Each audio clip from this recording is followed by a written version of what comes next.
ഒരു ഓട്ടക്കല്ല 50 പേരെടുക്കാം. ഞങ്ങളെല്ലാം കൂടി ഈ തള്ളിഞ്ഞിരിങ്ങി ഇരുന്ന് എങ്ങോട്ടാണ് പോകുന്നില്ല. നമ്മൾ ഇന്ന് കൃഷ്ണാഷ്ടമി ആയിട്ട് നമ്മൾ നേരെ ഇതായിട്ട് നെച്ചുകൊണ്ട് കൃഷ്ണനായിട്ട് ഒരുക്കാൻ പോകുന്നത്. നമ്മൾ ഡ്രസ്സെല്ലാം ഇട്ടിട്ടാണ് ഡ്രസ്സെല്ലാം ഇട്ടിട്ടാണ് പോയത്. അവിടെ ചെന്നപ്പോൾ ഇങ്ങനെ ഓരോ രൂപത്തിൽ ഒരുങ്ങിയവരൊക്കെ ഉണ്ടായിരുന്നു. അവരൊക്കെ കൊടുത്തു. തെച്ചൂടെ ചെന്നപ്പോൾ ഇങ്ങനെ ഇരിക്കുകയായിരുന്നു. ഇതൊക്കെ ഊരിക്കളയേണ്ട ഒരു ടെൻഡൻസി ചെയ്തുകൊണ്ടേ ഇരിക്കുകയാണ്. വളരെ മെച്ചപ്പെടുന്നു. അങ്ങനെ ഇവരെ കൊണ്ട് അകത്തൊന്നും ഇരിക്കാൻ പറ്റത്തില്ല. അപ്പം ഞങ്ങളിത് പുറത്ത് നടയുടെ അവിടെ ആനക്കൊട്ടിൽ നടാൻ നിൽക്കുകയാണ്. ചെറുകളിക്കാവ് ദേവീക്ഷേത്രത്തിൽ നിന്നും തോട്ടുന്ന ദേവീക്ഷേത്രത്തിലോട്ടാണ് ഘോഷയാത്ര വരുന്നത്. അതിനൊരു കൂരിയടിയും കാര്യങ്ങളൊക്കെ ഒന്നും എടുക്കാൻ പറ്റില്ല. കുട്ടികൾ എന്താ പറയുക, ഭയങ്കര ചൂടും ഇതുങ്ങളെ എടുത്തോണ്ടുള്ള നടക്കും. ഇതുങ്ങളെ സമ്മതിക്കണം. സത്യം പറഞ്ഞാൽ കുഞ്ഞു കുട്ടികളല്ലേ.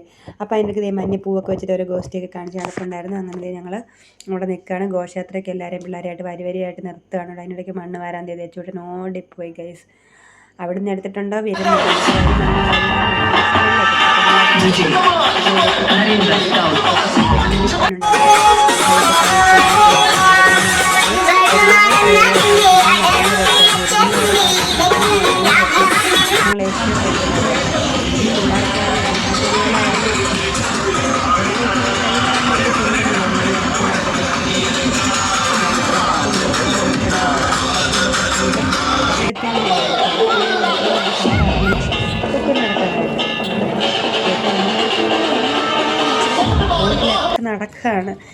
നടക്കുമോ അതുമില്ല.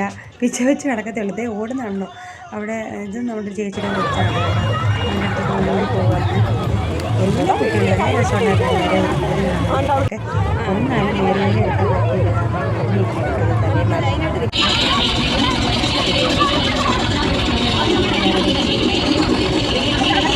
നല്ല രസമാണ് കേട്ടോ. കുഞ്ഞിക്കുട്ടികൾ ഇങ്ങനെയൊക്കെ ഡാൻസ് കളിച്ച് കിടക്കുമ്പോൾ സമയം പോകുന്നേ അറിയത്തില്ല. പിന്നെ അവർക്കൊരു എൻ്റർടൈൻമെൻറ്റ്. അങ്ങനെ